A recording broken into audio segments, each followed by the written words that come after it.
President Trump has recently announced his VP pick as none other than J.D. Vance, the senator from Ohio, and there's been mixed reaction to this.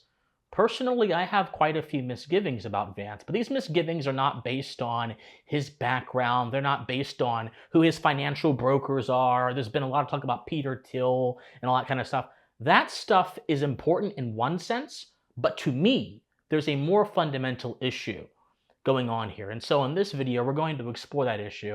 And I will voice my misgivings with Vance, and then I will explain how I think these can be reconciled and overcome by all of us who do wish to see our country flourish and succeed and escape the clutches of the current left-wing regime that dominates our republic. But before we get into that, my friends, hello, I am Christian Watson. If you enjoy political and social commentary with a philosophical bent that's so important, please like this video, comment on this video, share this video, subscribe to this channel so that we can get our message out there and jumpstart the revolution of the mind that I believe will give us the tools that we need to better understand what it means to be an American, to better understand our republic, and better understand reality, most importantly. So thank you guys so much for being here. Now, on to the video. So, J.D. Vance has been panned by a lot of people for a lot of different reasons, as I mentioned.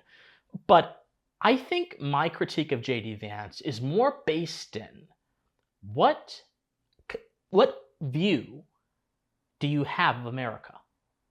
I guess the more fundamental point would be, what actually is America? Now, this may seem like an elementary question, but it's not an elementary question, and it's especially not an elementary question if you call yourself a conservative, which is going to be a big topic in this video. Because if you call yourself a conservative in 2024 at any time, by definition, you must be worried about, what am I going to conserve? And this is the question that's always asked. And there's been a few answers to this historically that I think are now being brought back up for debate, or at least they should be brought back up for debate now that J.D. Vance happens to be the second in command to the impending, most likely, Trump administration. There's one view of what it means to be an American and what America is that J.D. Vance represents. Then there's another view that I think is more fundamental and it integrates the first view, but goes further than it. J.D. Vance's conception of America, based on his worldview, based on what he has said in public speeches, and I'll go into that in a second, is that America is a place of customs and habits, not a place that represents eternal first principles that were enshrined in our legal and social structures at the founding in 1776 and in 1787 and 1789. Vance has a view of America, which he called at a recent conference, NatCon. He said, America is a place. Now, obviously, this is true. America is a place. Anyone that says that America is not a place is someone, obviously, who doesn't understand basic geography. We are a place. But this viewpoint tends to be echoed by people that believe America is just a place without any ideological underpinnings to it. If America was just a place, my friends, the Constitution wouldn't matter. The Declaration of Independence was not a declaration of geography. It was a declaration of ideology and first principles. That wouldn't matter. Natural law, which underpins our system, that wouldn't matter. None of these things would matter insofar as they would have only implications for a certain geographical area, whereas America really is a country that, yes, we have implications for our own citizens, but our ideas have implications universally. Now, I'm not saying that we should go ahead and force our ideas on other people. That's been a project undertaken by the past administrations that have been absolutely horrible. But what I am saying is that America is not just a political entity. America is a place that contains ideas. And if we forget that, we lose the significance of what America actually is. And so J.D. represents this viewpoint which concerns me quite a bit. Because if you divorce America from the universal principles of natural law and reason, the latter of which our founders leaned on to found our nation, you can't really conserve anything intelligible. Your conservatism becomes a conservatism of habit, not a conservatism of moral conviction and principle. Now, I can already hear the objections. Christian, are you saying customs and habits are necessarily opposed to first principles? Christian, don't you realize that customs and habits must go hand in hand with first principles? Of course I do. And in fact, I think in order to judge the validity and the goodness of a custom or a habit, you must be able to tie them to something more than just popular behavior. If you say, well, X person did this or that person's been doing this for 20, 30 years, you've told me nothing except that that person was doing something for a very, very long time. You can do good behavior or bad behavior for a very, very long time. Oftentimes, bad behavior will result in things happening to you that are not good, but not all the time. People get away with leading a life of crime and vice all the time. But that does not make those things good. That is my objection here. Now let me go more deep into this. Because what I'm really describing here is an ideological rift that is currently happening on the American right that J.D. Vance is right in the middle of. There has been this attempt to retreat away from the sort of classical liberalism of the American founding, the idea of limited government, of rule of law, popular sovereignty, of free speech, all these very basic principles of reason as a value, because people that want to retreat from these things offer a few objections. Number one, they say that these ideas have failed society because the left has managed to take over institutions, and therefore we shouldn't necessarily be engaged in failed ideas. Number two, will say, is that you need to have a virtuous society to have a strong political order, but in order to do that, your political order needs to be the one that forces and manages virtue. There are a few reasons for this. And some of J.D. Vance's statements, unfortunately, reflect this, I believe, fundamentally non-American notion of America. So let's go to the first example here on the issue of the administrative state. So if you believe that America's original ideas have failed, then you will have no problem with ideas that happen to oppose America's original ethos. The administrative state is one of those ideas. For those of you who do not know, the administrative state is this illegitimate function of government, function of the executive branch, where a bunch of bureaucrats that are in different departments are effectively insulated from political accountability, and they are then empowered to basically issue rules that have the force of law, even though they're not really law. And this kind of goes to the spirit of what Thomas Jefferson was saying when Jefferson said that a country that does not have a separation of powers and does not have branches to co-equally check each other is nothing short of tyranny. I'm obviously paraphrasing here, but that's essentially what Jefferson was saying when he conceived the idea, or at least buttressed the idea, of the separation of powers.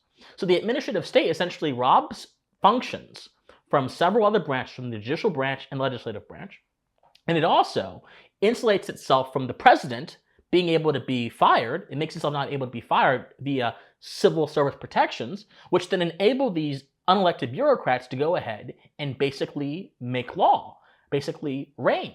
Now, this is obviously unconstitutional. It violates separation of powers, so on and so forth.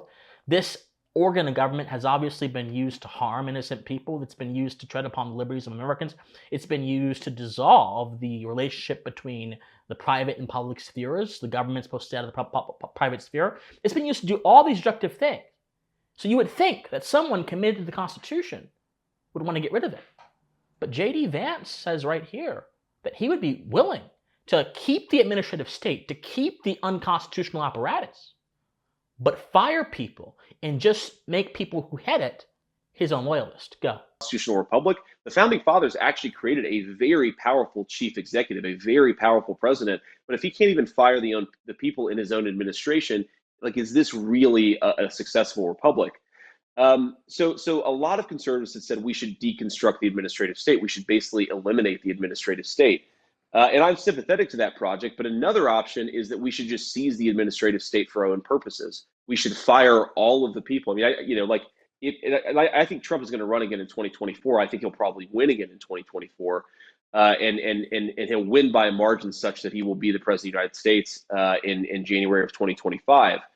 I think that what Trump should do, like if I was giving him one piece of advice, fire every single mid-level bureaucrat, every civil servant in the administrative state, replace them with our people. Now, if you're committed to the Constitution, if you're committed to a classically Republican system, if you're committed to the separation of powers, and you want to restore those things back to our country because they have been unfortunately attacked for so long, you don't want to keep something like this intact.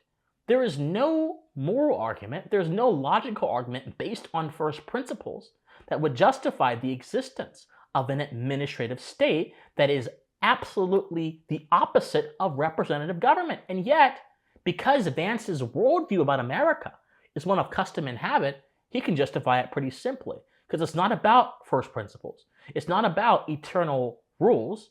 It is instead about what he believes is going to be best to manage society or to pursue the common good, as he has said previously. Now, there's one more thing I want to point you guys to. Vance also said, essentially, and I'm paraphrasing, that there is no more separation between public and private life. Now, public life is the life of the government, laws, where laws are made, where issues are debated. Private life is the life of you and me, our families, the individual, things that should be walled off from government control. This is called the public-private economy, if you want to be philosophical about it, want to be technical about it. And this is the assumption of the American experiment. Now, unfortunately, this has been violated in more ways than one. We can look at the welfare state. We can look at the fact that the NSA spies on you. We can look at so many different things. The perverse public-private partnership between government agencies and social media companies to censor people. There are so many things that are quite obviously in violation of the public-private dichotomy. But it's still an ideal, a principle that we want to get back to. Because those things I just mentioned are not correct. They shouldn't be happening in America. Well, J.D. Vance said at a conference that he thinks there is no more separation between public and private life, which fits necessarily into his viewpoint that America is a nation of customs and habits and not principles. Ideas have consequences, my friends. Ideas have results, my friends.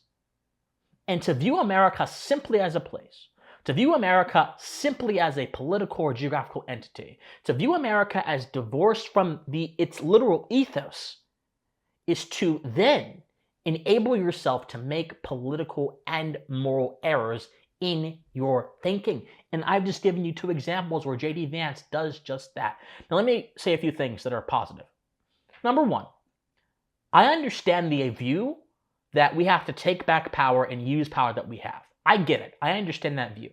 Although I think when you begin adopting the norms of power in your political activism, you will ultimately become shaped by power more than you are shaped by what's right and wrong. And we need to calm ourselves and calm the sensibility that power is going to be the language of the future. It can't be, because there's more to having a good society than having power. Because the nature of power is that it necessarily clamps down on society. It corrodes society in some way, shape, or form. That's just how it works. So that's number one. So while I understand it, we have to be careful in that viewpoint. Now let me say this. All of the right people are upset about Vance's nomination for various different reasons. John Bolton, a blood-soaked warmonger, absolutely horrible, reprehensible thinker. One of the architects of some of the worst disasters in American wartime history. He's mad. Karl Rove, same class as Bolton. He's mad. Lincoln Project, they're mad. These people are not people whose endorsements you want. So that alone inspires some confidence and gives me some pause. But to simply use the reactions of your enemies to then decide your own values is not to make a plan for a long-term strategy, a positive agenda for the future. It is to engage in what I call the politics of reactionism. And the politics of reactionism are short-term phenomena that only enable you to do particular things at a particular time while ignoring the bigger picture. And this is why the American right is in the state it's in right now, is because for years we have ignored the bigger picture. We have conflated party loyalty with ideological understanding. We have conflated standing in line with those who call themselves conservatives with actually being conservative. We have conflated habit with principle. We have conflated habit with custom. We have conflated so many different things that have caused us to diminish in our understanding and engage in a political game when there's something much more deeper going on here, my friends. We have to break out of this mediocre thought pattern, action pattern, because it's not going to do us any good, for goodness sakes. Heed my warning or don't at your own peril. But on to other topics. It's also true that J.D. Vance does not want to enable, let me not say that. He is more willing to clamp down on the administrative state than most other people would be. But that is conditional because he still wishes to use the managerial apparatus for his own social agenda. So these are some things I have concerns about.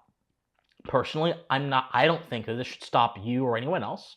If you want to support President Trump, I support him.